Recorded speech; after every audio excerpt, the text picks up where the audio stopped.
जो बड़ा मेहरबान और नहायत रहम करने वाला है। अस्सलामु अलैकुम प्यारे बच्चों, कैसे हैं आप सब। उम्मीद करती हूँ कि अल्लाह ताला के फजलो करम से आप सब लोग बखैरियत होंगे।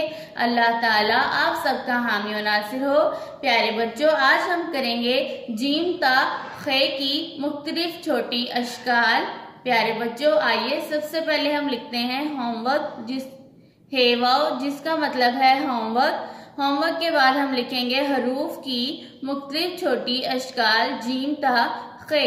सबसे पहले हम लिखेंगे हर्फ जीम, जो कि नीचे वाली 3 लाइनों में लिखते हैं। हम जीम को मुकम्मल शक्ल में लिखेंगे और जीम में लगाएंगे एक नुक्ता। जीम की पहली छोटी शक्ल जो कि दरमियान वाली 2 लाइनों में सीधी लिखी जाती है।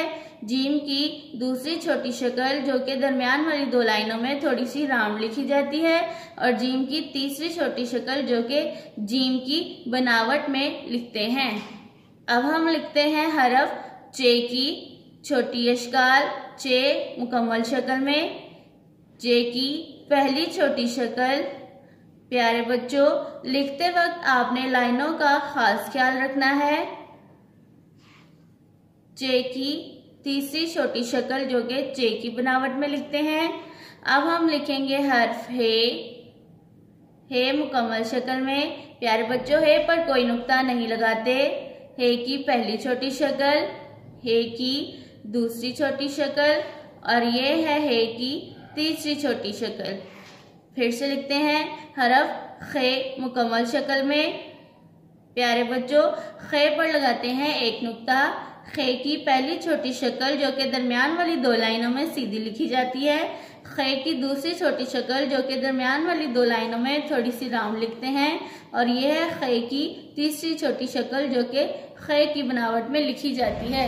प्यारे बच्चों, हरूफ जीम ता खे की तीनों छोटी अशकाल एक दूसरे से मुख्तलिफ होती हैं। जीम, चे, हे, खे की पहली छोटी शक्ल को सीधा लिखते हैं, दूसरी शक्ल को थोड़ा सा राउंड लिखते हैं और तीसरी शक्ल को जीम, चे, हे, खे की बनावट में लिखते हैं। प्यारे बच्चों, ये थी जीम ता खे हरूफ की मुख्तलिफ छोटी अशकाल। आप भी अपना आज का काम अपनी उर्दू की नोटबुक्स पर करिए। अल्लाह हाफिज।